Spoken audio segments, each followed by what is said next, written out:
ഭാരം ചുമക്കുന്ന കഴുതകളെ പറ്റി നമ്മൾ പറയാറുണ്ടല്ലോ. നിങ്ങളിൽ എത്ര പേർ കർമ്മയിൽ വിശ്വസിക്കുന്നുണ്ട്? വളരെ ഉയരത്തിലുള്ളൊരു മലയുടെ മുകളിൽ ഒരു അമ്പലമുണ്ട്. ആ അമ്പലത്തിലേക്ക് സാധനങ്ങൾ കൊണ്ടുപോകുന്ന കഴുതകളുടെ കാര്യമാണ് നമ്മളിപ്പോൾ പറയുന്നത്.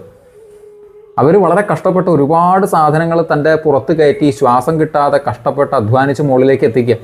ഇതിനിടയിൽ ചില കഴുതകൾ ശ്വാസം കിട്ടാതെ വീണ് ചത്തുപോകുന്നുണ്ട്.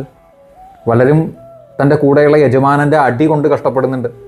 ഇങ്ങനെ കഷ്ടപ്പെടുമ്പോൾ ദൈവത്തോട് ചോദിക്കുകയാണ്, അങ്ങ് ഈ ശ്രീകോവിലിനുള്ളിൽ ഇരിക്കുകയല്ലേ, ഈ കഷ്ടപ്പാടൊന്നും അങ്ങ് കാണുന്നില്ലേ എന്ന് ചോദിക്കുകയാണ്. അപ്പോൾ ദൈവം പറയുക മറുപടി, ഇവരൊക്കെ ഇവിടെ മുൻപ് ജോലി ചെയ്തിരുന്ന ആളുകൾ തന്നെയാണ്.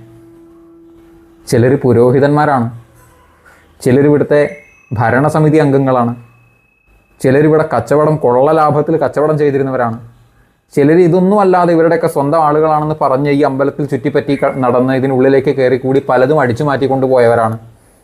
ഇങ്ങനെ പലരും ഇവിടുന്ന് അടിച്ചു മാറ്റി പലതും അർഹിക്കാത്തത് സമ്പാദിച്ചു പോയ ആളുകളാവുമ്പോൾ അവരെ കൊണ്ട് ഞാനത് തിരിച്ചിവിടെ കൊണ്ടുവന്ന് വെപ്പിക്കുമല്ലോ.